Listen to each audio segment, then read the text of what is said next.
Today's guest is Scott White, a bassist, bandleader, and musical adventurer. After studying classical and jazz at UVic, the Banff Centre and McGill University, and earning a degree in music therapy from Capilano University, Scott headed to Europe, where he spent over 20 years based in Berlin. There he became musical director, band leader, and bassist for Cirque du Soleil, while touring internationally and collaborating with world-class musicians across jazz, classical, gypsy swing, blues, rock, and free improvisation. Scott is known for his wildly expressive, percussive, and melodic bass style, as entertaining to watch as it is to hear. I'm thrilled to have him here today. Please welcome Scott White.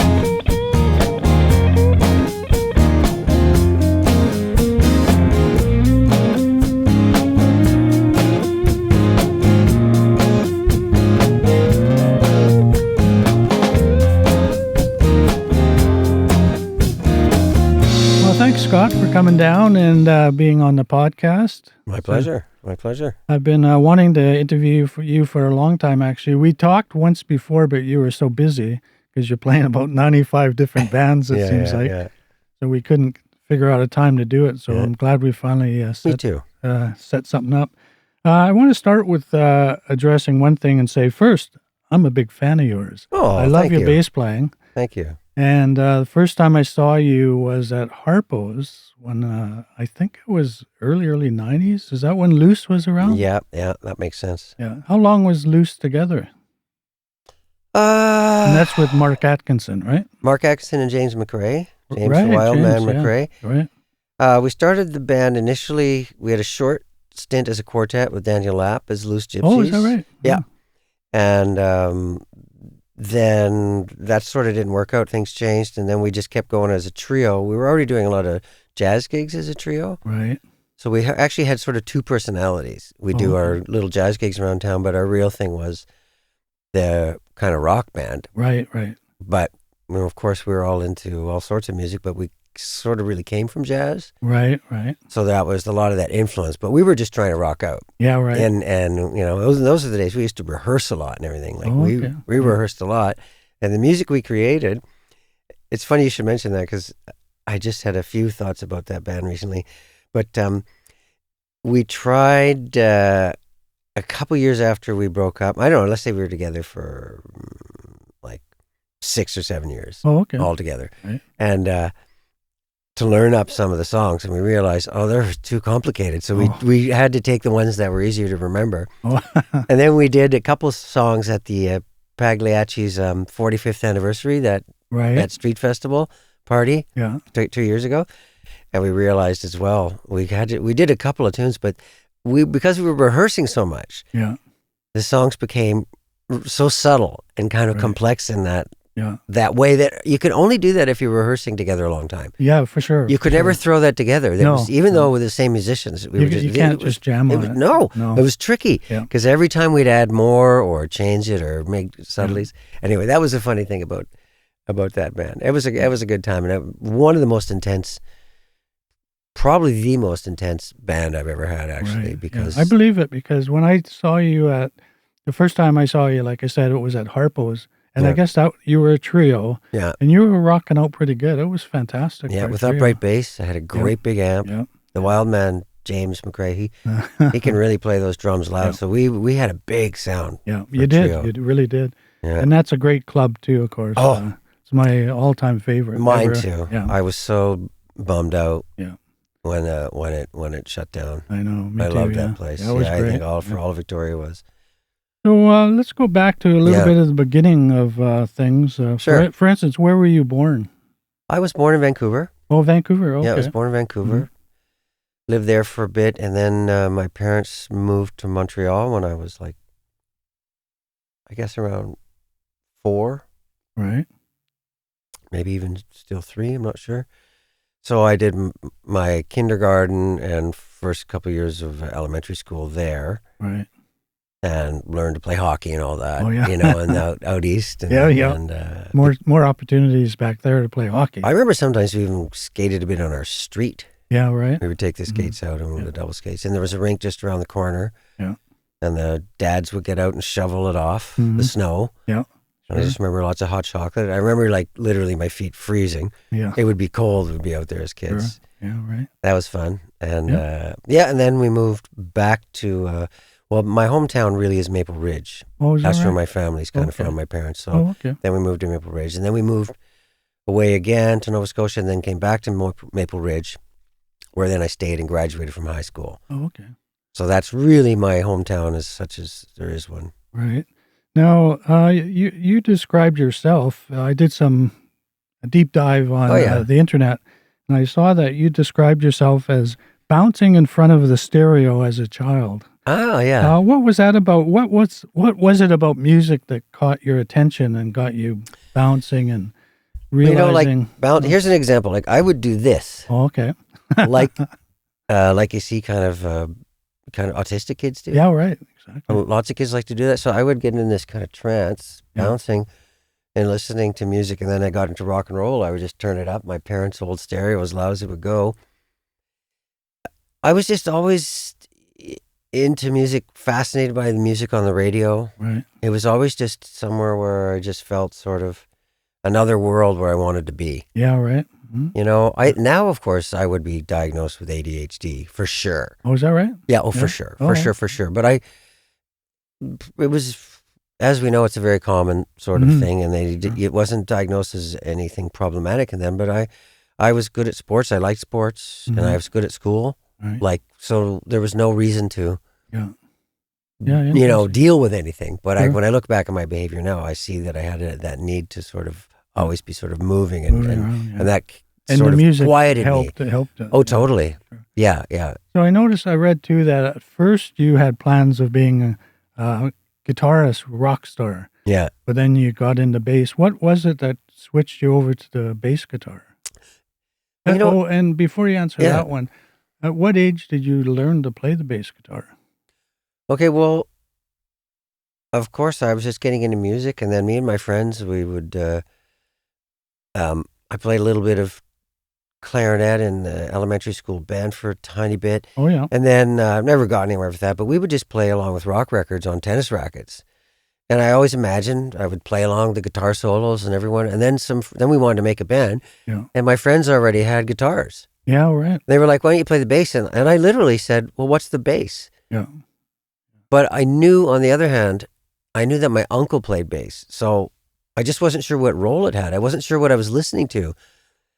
And my uncle, who ended up being quite an influence on me, because he came from rock and roll, but he played and played upright bass. Oh, okay. And so I said, oh, the bass, right. Well, I'm going to borrow my uncle's bass, try it out.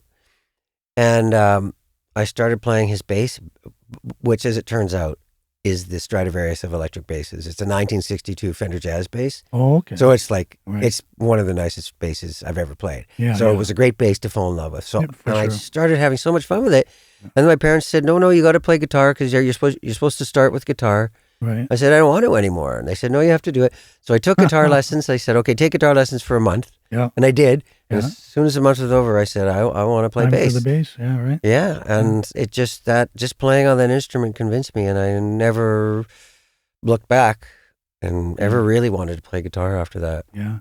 Well, it's probably a good choice too, because I know I've had discussions with musicians for a long time and on the podcast, of course, and the two people or instrumentals that people are looking for is keyboard players and bass players. Right. There's a million guitar players. I mean, there's only a few that are super great. And, that's true. You're a friend that was in Loose, Mark Atkinson, and I put him at the level, very high level too. He is a very high level player. Yeah, he is. Yeah. But so there's not a lot of people, I suppose, in that range. But there's a lot of guitar players. There's a lot in the middle. Yeah, there are a lot. But you know what's funny? It's interesting you say that too, because the bass has had a resurgence of popularity, also amongst females. So now you get a part of the. It wasn't an instrument that sort of females gravitated towards, or for some reason they excluded it. Yeah. But for the last 30 years, they've been embracing it. So you get a lot of females playing bass. Sure. That's increased the number, and of course, a bunch of them are very good. And it's also become very popular. Like in Victoria, there are more bass players now than almost any other instrument. Oh, really? And in fact, this town has more than enough really quite excellent bass players. Right. Yeah. But it's true, we could use piano, drums, even guitar, jazz guitar. There's not that many. That's true. There's not that many. Yeah. There's room for everything else. Yeah. But which it used to be, though, that was the instrument to go do because you get a lot of work on bass. Yes. But I think, through even guys like Marcus Miller popularizing the electric bass, and then people getting back and listening to Motown and all that music, so much pop music from the older days really was bass driven. It's the melodic instrument, and it's actually in some ways a lot more fun than the guitar. And if that sort of voice speaks to you, then you can do it. You're right. If you're not determined to become a rock star, the lead guitarist. Yeah. Which of course draws people in. Yeah. There's because you're the front man. You're the front man, and it's fun to play those rockin' solos, right? That's right. But so you've had a remarkable journey from studying in Victoria and then spending 2 decades at least in Europe. Yeah. So what inspired you to take your music career overseas? You were in Berlin for a long time? Yeah, I was. That was my home for many years. Yeah. Well, that's a story unto itself in that the first motivation was that I wanted a change and kind of wanted to get away from the States. Oh, yeah. I was a little bit at a phase in my life where it was like the overwhelming influence of the United States, and I was curious about Europe. And me and my girlfriend at the time, who became my wife, we said, you know what, let's Europe's not a place to visit. I mean, it's nice to visit, but let's try and move there. Oh, wow. I really wanted to move there because I'd never had a chance to tour there. It just didn't work out. Then we were thinking, well, how do you do that? Right. Because I was already in my early 30s, just turned 30, and things were going well in Victoria. Yeah. And I was too old to go there and busk. Mhm. Like I could have done maybe when, like some people busked and then they got gigs and one thing led to another, but I was already sort of established here. I had just bought a little house. Like here? Yeah, in Victoria. Wow. Yeah. So moving to Europe was a huge thing then. It kind of was a huge thing, but we were determined to do it. Yeah. And I just couldn't figure out how to pull it off. And then came an offer through a friend of mine, Calvin Cairns, he's been a significant musician actually on the Canadian scene in the arts and stuff. Yeah. He was offered a gig with Cirque du Soleil. Right. And sort of through some oversight, they ended up, but we're looking for a bass player. And they wanted to put together a Canadian band for a European project that they were starting. Because, they're based in Canada. And that's where they're used to getting things. And so, in Montreal. And so he said, he recommended me. Wow. So I just did a little audition on a cassette tape in my kitchen. Played some various styles of music and all that. And I was a little bit interested. I was in a band with Calvin. That was the first band that I played in called the Romaniacs. Right. I was going to ask you about that too. Yeah. That kind of it ties in with that because the Romaniacs was the band that got me out of the Vancouver jazz scene and also a bit of the Vancouver free scene where I was also playing with guys like Claude Ranger, a bit with Michael Blake, who's coming to town. That was when Phil Dwyer and Hugh Fraser were on the scene, and they were the kind of the top dogs. And I would play with some of those guys and John Kelly, all kinds of different musicians in the young guys in the Vancouver music scene. David Say and I started touring Canada. Yeah. Doing this kind of gypsy swing kind of stuff with a bit of humor with the Romaniacs. That's right. And full costume, I read too. We had a costume. That's right. We had a costume. It had a shtick. Yeah. But it was a fun band. Ron Thompson played guitar for most of the time I was with there, and then Richard Baker from Doug and the Slugs played in the band. Oh wow! Now you toured United States and Canada. Yeah, and Australia. Yeah, right. On Australia. And we did Australia. So that's was an exciting time. I got to tour. Yeah. We played a lot in Las Vegas. Oh wow! And then, but I kept my connection with Calvin. We became very dear friends. Mm-hmm.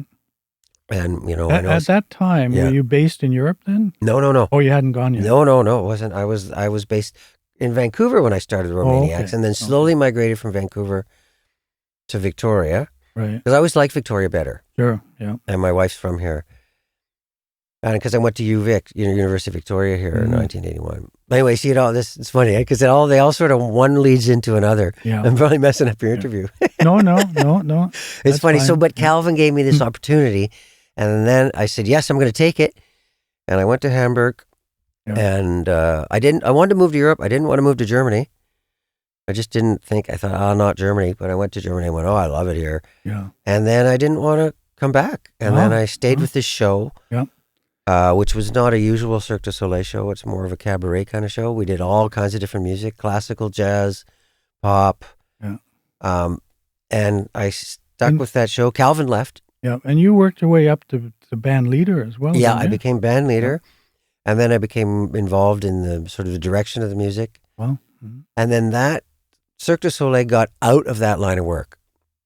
But the original company who they were working with just kept it going. Mm-hmm. So it was no longer Cirque du Soleil, but it was the same organization. Oh, okay. And then I became more and more involved in the music. And then, but that show was intense. We did sometimes 6 nights a week, depending, long shows. And then I started doing where we also did a dance set after the gig.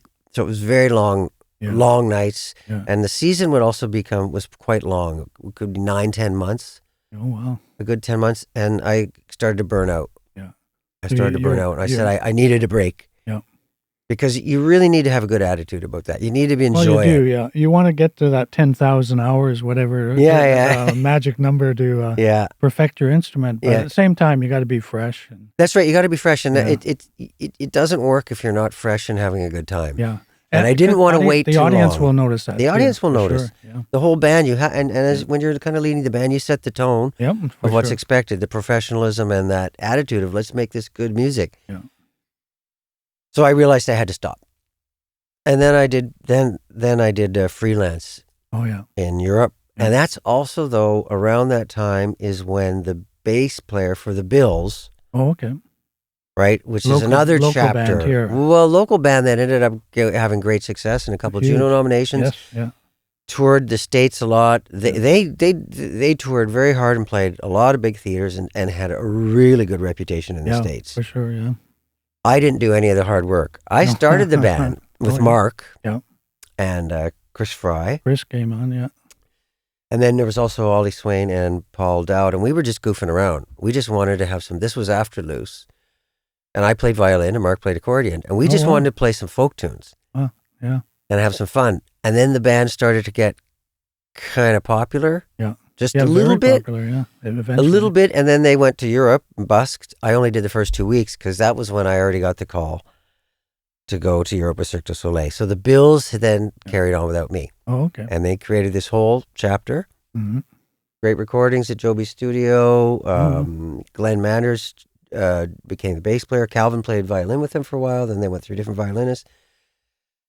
Bo Kleibert, and then Jeremy Penner, also known in Canada, and then ended up with Richard Moody, who's a stellar violinist. Yes. Absolutely stellar. And they did all that, but then Glenn wanted to leave the band and become a doctor. Oh, wow. And so they contacted me, said, Scott, would you come and play bass with the band? And I initially said, I can't, I'm too busy. Yeah. But I liked the idea, and then eventually I started with just one tour, and then another, and then they started to work their schedule around that. We did most of their gigging in the summer. Right. And so I started to try, and then I started coming back and forth, do gigs with the Bills, and then go back and do the winter 8 months in Europe. Right. And that was sort of the routine for a while. And, okay. Yeah. Now the Bills, they released several albums, didn't they? They released, they had a cassette. Of Oh, yeah. course. Yeah, wow. So it was really good. Goes back I was on the cassette. I played a tune on the violin. Yeah, they've had a number of albums. The Juno nominee was for Let 'Em Run. I don't know if they had another one that was nominated, but they had a really good album, Yes Please. And then I played on one song on their album, All Day, Every Day. And then we did one song with me and Richard, also writing, composing. That was our last album we did, which is called Trail of Tales, which we recorded old school all together in a house on Main Island. Nice. House turned into a studio. It was a really great experience. Any of them on vinyl? I don't think so yet, but there's talk of all kinds of things. Because of course, Adrian Dolan's in the Bills too, who's now made quite a name for himself. Apropos, here's a little side thing though. So the Bills had Juno nominations. I just made a recording with Adrian Dolan that's nominated for a Juno this year. Oh, wow. Which I just found out, by the way. Yeah. Congratulations. Yeah, thank you. Since the last time we spoke. Yeah. It's for a band headed by Tom Taylor, who was in this band when I knew him in the 90s called She Stole My Beer. Oh, okay. I didn't even meet Tom, but I knew the band. And he did a lot of trio. He had a trio with Roy Forbes and Sherry Ulrich. Oh, okay, yeah. I forget what they were even called, but they toured a lot. Yeah. They were, of course, that's a heavy-hitting trio. Sure. They were very popular. Yeah. Anyway, so he wanted to create a band, and he wanted Adrian to play on it and produce it with him. Mm-hmm. And they asked me to be the bass player. So we went and laid down all the bed tracks on a house on Salt Spring Island. Right. And lo and behold, this album's up for a June Award this year. So what's the name of the album and the band? The band is called the Southern Residents. Oh, okay. And, oh my gosh, this is embarrassing, but I forgot the name of the album. But it's out now. And it's out now. Yeah. Oh, that's terrible. I should know the name of the album, but I forget. I just know that I remember the name of the band. Yeah, because it's recent. Yeah, right. It just came out recently, right? Well, working on it. Look up the name of that band. And Southern Residents. Yeah. I might go to the award ceremony too. I'll see. For sure, just for fun. Yeah. Well, the reason why I ask if you had any on vinyl, there's a new company, relatively new here in Victoria, actually Sydney, called the Wrecking Crew Studios. And if any of you people out there, a lot of my audience are musicians, and if you've got an album out and you want to press it and make it a vinyl record, they're called, you can look them up online, it's called Wrecking Crew Studios. And their main thing is pressing vinyl records. Yeah. He's got 2 pressing machines, whatever they're called. And it's also a recording studio, but he's playing that down. He's more interested in pressing vinyl records. Which is the way to go now. Well, I've been told a number of times that vinyl records is the only thing in musical items to sell that's actually rising in sales. Yeah, I've heard that too. Yeah. I've heard that too. It's rising sales because it's also concrete and tangible and just outside of the streaming world. Yeah. And it's great for the bands too. Yeah, and at Wrecking Crew Studios, they'll do small batches too. Yeah, nice. So I'm sure the Southern Residents will want to press some vinyl. Yeah. And Adrian's been talking about maybe putting out a songbook of the Bills tunes and revisiting, maybe making a greatest hits. And that would probably go to vinyl if it's going to bother doing anything other than just being streaming. Well, why make CDs anymore, right? Nobody's going to do it. Yeah, right. Except CDs, I don't even have a CD player. I have one in my car. Yeah. I have one on my cabin. Yeah, right. Yeah. In my cabin. But Wrecking Crew Studios is the place in Sydney. Nice. That's good to know. Have you been wanting to release an album on vinyl? At Wrecking Crew Studios in Sydney, BC, just outside of Victoria, vinyl isn't an add-on, it's the heart of what they do. Every recording is pressed in-house on their own bespoke vinyl pressing system, giving them total control over sound, quality, consistency, and turnaround. They specialize in small batch, high-quality vinyl where every detail matters because to them, your record isn't a product, it's your art. Their record designer makes the process clear, transparent, and easy while real people, not mass production lines, handle every step. The result? Vinyl that sounds exactly the way you intended. And vinyl is only part of the story. Wrecking Crew Studios is also a full-service recording studio. And when it's time to record, their off-the-stage recording studio delivers the same care, creativity, and technical excellence, all under one roof. Wrecking Crew Studios, write it, record it, press it, and celebrate. Now, you're known for using unorthodox percussive and melodic effects on the bass. Can you describe how you developed that unique playing style? Because that's quite unusual. Well, my approach to the bass, first of all, when I took up the upright bass, I studied classical, right? To get the technique to get it and everything. I spent many, many hours trying to be able to play with the bow. Okay. And if you want to play well with the bow, I'm not as good as the proper classical guys, but I do my best. And you just have to put in a lot of hours and long tones and everything to sort of get the tone that you have the control, and then you can control sounds. But with the bow, it's incredible the amount of sounds you can make. Yeah, right. And I started off in Vancouver. I got into the experimental free jazz scene, and I did a little bit of that. Always have done a little bit in my life. And that means, so then you use the bass, every sound possible on your instrument when you're using that free improv kind of stuff. So I developed things like that, and I had a duo with a really great German violinist named Uli Bartel, and we just called ourselves Bartel White, and we put out an album called Art Hit.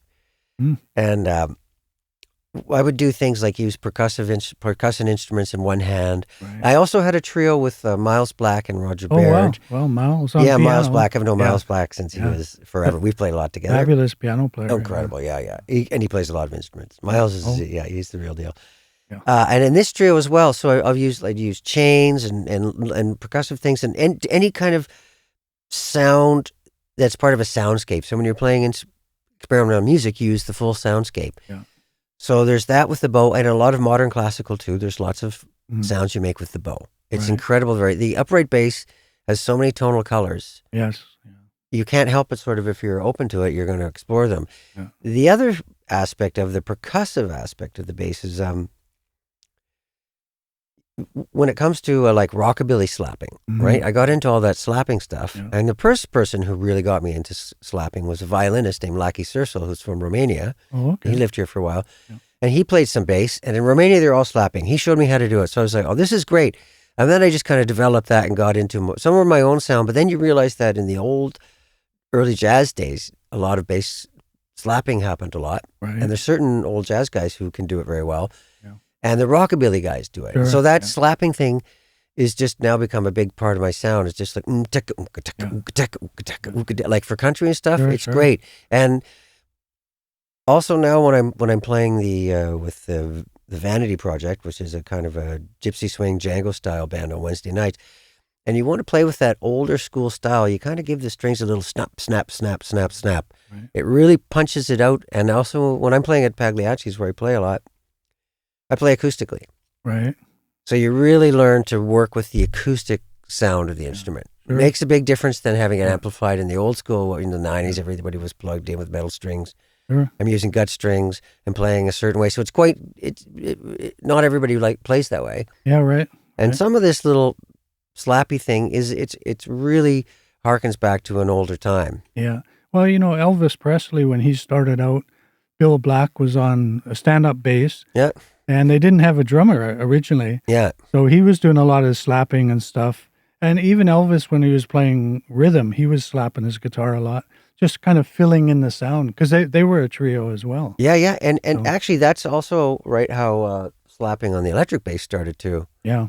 The initial guy, and who's, oh gosh, I'm drawing a blank on his name, but he's known for that because they were playing with a drummer, and that's how he started slapping on the electric bass, and that, of course, then turned into a huge craze. No. It was a black guy in the States. Oh, they're from Motown. Yeah, but Jamie something. No, it wasn't James Jamerson. It was another guy who is known as the father of slap bass. He's one of the first ones who started doing it, but that's how it started without drums. So he was just filling in more of the percussion. Sure.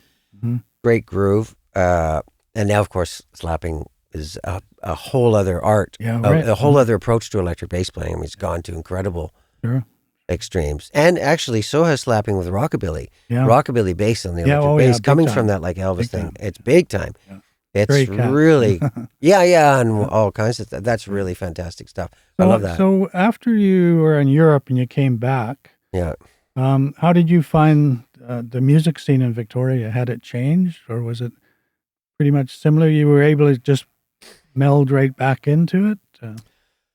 Well, because you are playing everywhere in Victoria, it seems. Well, I always... Pagliacci's. Pagliacci's been my mainstay. And I always kept connections in Victoria because they're my old friends. Mm-hmm. And I'd drop in and sometimes get to do a gig, and like once a summer I played Pagliacci's or something. Right. And I was doing like teaching camps started with the bills, and then I got into the fiddle. Mm-hmm. camp scene and music camps on Vancouver Island. Sometimes I could bring my daughter, and that was nice. And so I was around a bit. Yeah. And I'd play, I'd do a couple of concerts with Miles Black, and then maybe someone else would call me. I might get together with Roy or someone. And then I'd go back to Europe. But I always kept my old friends. Like when I was here, your buddies are your buddies. Yeah, sure. And most of my buddies are in the music scene. Yeah. And musicians are a tight they're a tight group. That's right, people, right. Yeah. Especially and I also was playing in the Mark Atkinson trio. Right, because Joey was the original bass player, did all the albums, but Joey just didn't want to do it anymore because Mark was still touring more. Oh, okay. So I didn't mind touring when I was back here. So Mark started to do most of his touring in the summer as well, and he would coordinate that around the bills because he's also in the bills. Right. So then I was doing the Mark Atkinson trio stuff, always keeping that connection. So with those guys and with Adrian, Chris Fry. Then I came back. And COVID hit. Oh. So we realized this was a really good time just to move back to Canada, to be close to my mother-in-law and my parents. And I had just stopped working with that cabaret kind of company in Germany. I was going to go back to freelancing in Berlin. I thought, well, if I'm going to make a transition, maybe this is a good time. Yeah, right. Right? Sure. Sure. And also, at that point, we couldn't even fly back to Berlin. We couldn't do anything. Yeah, right. And so we let go of our apartment. Oh, they wanted everybody to stay in your own little bubble. That's right. There was all that. That was the whole world. So that's how we landed here. And then but basically, Solomon Siegel, who runs Pagliacci's, he's an old friend of mine. He's younger than I am, but we used to hang out when I came back for the summers because I didn't have anywhere to stay except my mother-in-law's house. And if I was out late downtown, sometimes I would stay on Solomon's couch. Oh. And we would just hang out listening to Russan Roland Kirk and, and Pagliacci's is such a huge supporter of live music. It always was. It always was. I know I played there in the old days. Howie was running it. Yeah. But when I first was hanging out with Solomon, he was no longer working with the restaurant. He was just a young guy. Mm-hmm. He was a paramedic. He was doing his different stuff, and then he ran his own little place homes.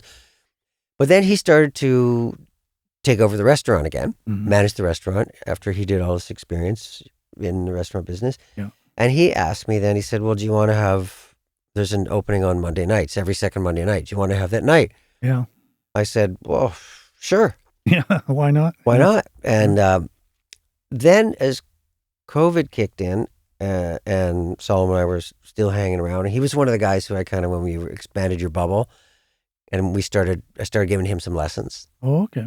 And then because he wanted to get into upright bass, and then we were also doing some rhythm guitar. And he decided to expand the music program during COVID, rather than close it down. Oh, okay. Because when they sorted that out, and so he made another night of music, and he made one that he could play in. Mm-hmm. So we talked about it. He said, well, since rhythm guitar is his strongest suit, so why don't we do a Django type thing? Yeah, right. Get some other players who can do it. And Richard was into it. So then we started the music thing on Wednesday nights. So then I was playing Wednesdays. Right.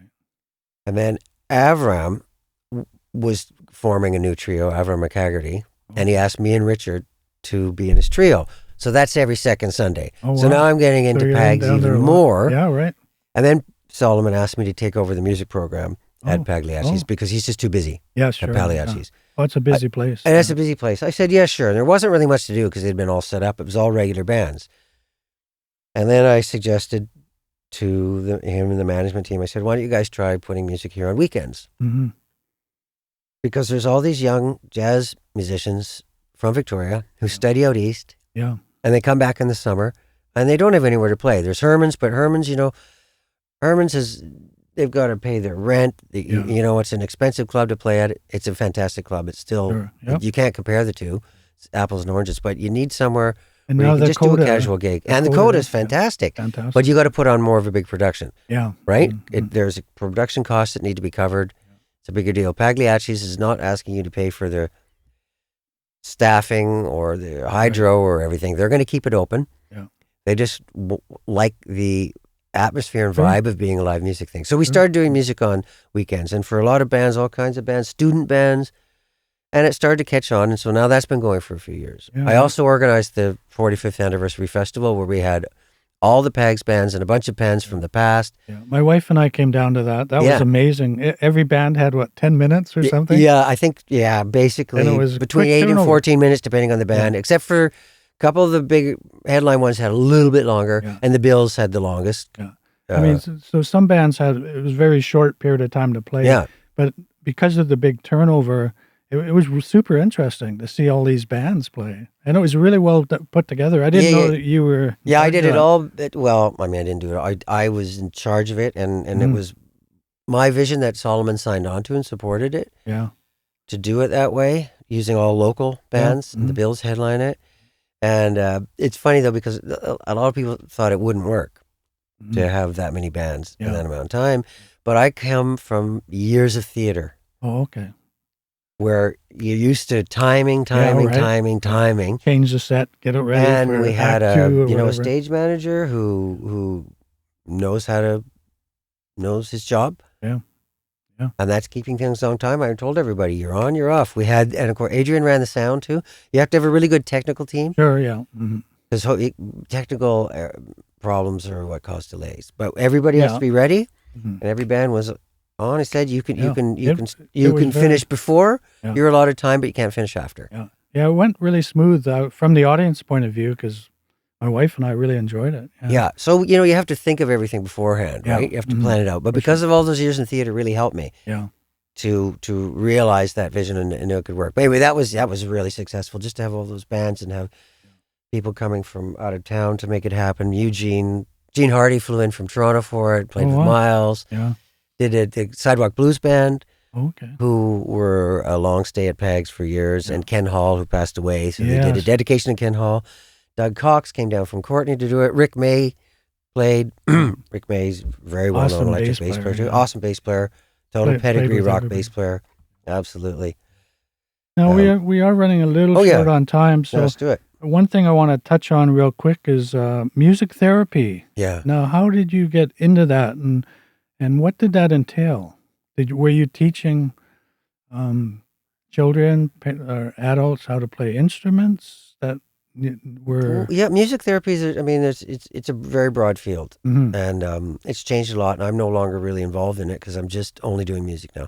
How it started was when I was a student here in Victoria. I volunteered at Operation Track Shoes, which is like a special needs track event. Oh, okay. I don't know how I got into it, through a friend. And I had a good little guitar. And I went. And afterwards, I played some songs for the people involved in it. And they just loved it so much. They were so into the music. I was like, wow, this music is so powerful for these people. Yeah. These are, what you call special needs people. Mentally, developmentally challenged and things like that. Whatever nomenclature there is now. A whole spectrum. It was great. And so I kept that in the back of my mind. And then I went to the Banff Centre for Fine Arts to study with classical bass with Joel Corrington and jazz bass with Dave Holland, one of the true jazz greats. So that was an experience. And a couple guys I was there with, Ross and doesn't matter, and Tom Hazlitt, and their girlfriends were both music therapists. Oh, okay. And they came in for a while, and I was asking them about it. So I had this in the back of my mind, and then I went to Montreal, and I was at McGill, and doing the jazz program there, and I went, you know what, all the good jazz players are not the ones that going to school. Right. I don't see why you need to go to school to play jazz. So if I'm going to get a degree, I may as well get a degree in something different. And I started volunteering at some institutions in Montreal to get my volunteer hours, and then I went to Capilano College to study music therapy. I just thought, I'll always play music. Let me get into something like that. And then I ended up, so I did that, 3 years of studying that. I ended up specializing in patients with Alzheimer's. Oh, okay. And in the hospitals and senior care homes. But I also did some work in psychiatric boarding homes. Worked a little bit with kids with autism. Oh, okay. It's multifaceted, but the idea is music is in and of itself therapeutic. So would you be the performer then? The idea, my approach with music therapy, there's lots of people who performing is also a form of therapy. Yeah.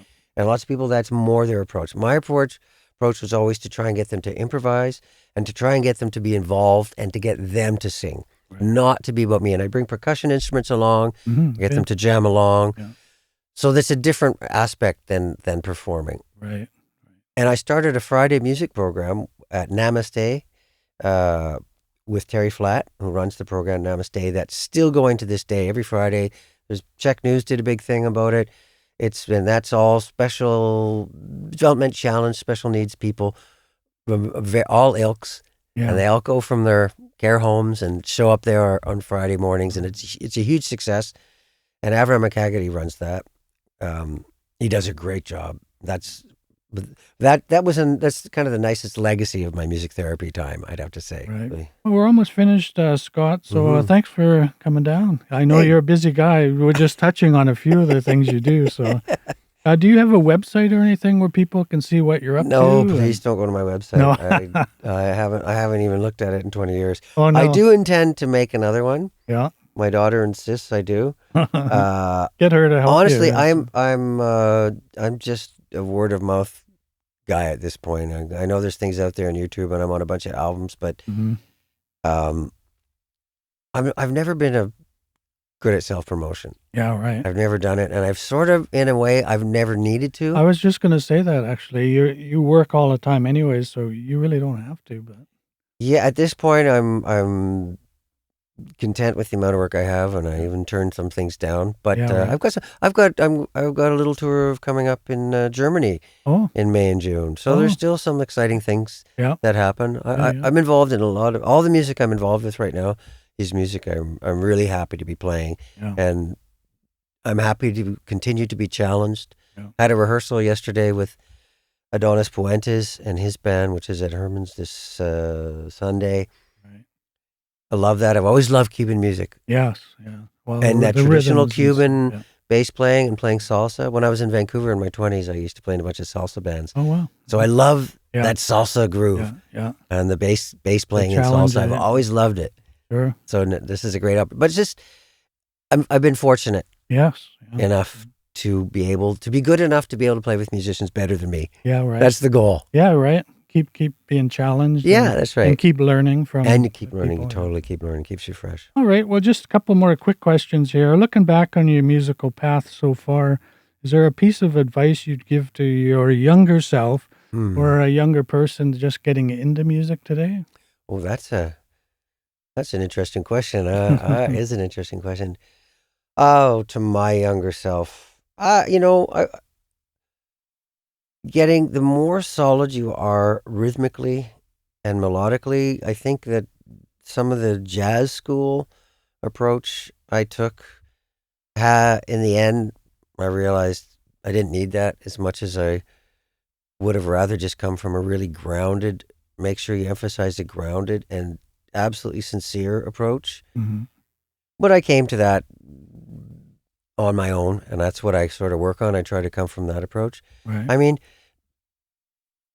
you have to follow your bliss, right? Mm-hmm. And follow what it is that you like. And in music, you want to be unique. Right. You want to be really solid rhythmically. Sure. And melodically. Listen, you have to have big ears. If you want to play with good players, you have to have big ears and be really solid rhythmically. But you allow yourself to be your style of playing, because that's what makes it unique. Be original. Be who you are. It's like somebody wants you because they like you, the way you fit in with the band or your style. Nobody's really neutral. Yeah. You know, everyone comes with a flavor. Sure. And embrace that. Mm-hmm. And it might mean there's a bunch of music styles that you're not that well suited for, but that means you'll be even stronger at the ones that you are suited for. Right. Well, there you go. Anybody out there wants to get into the music business and have a career, be yourself and be real. There you go. Wow, that sounds profound. Well, the last one we've pretty much covered. I was going to say, what are the musical projects you've got going? You got the tour coming up and stuff like that. So, well, thanks, Scott. I really appreciate you coming down, and it's been fun chatting with you. It's been really fun chatting with you. I didn't realize how quickly the time would go and how much, just the whole music in and of itself is such a continually motivating topic because it keeps going on, because it's active. Yep. Mm-hmm. So when you're talking about the past, you're also talking about the present. Yep. Mm-hmm. In that regard, which is funny. So true. Yeah. Okay, well, thanks. Thanks My very much. pleasure. Thanks so much, Wayne. Yeah, you bet. And thank you, everyone who watched, and keep watching. There's more episodes on the way, so stay tuned. Stay tuned.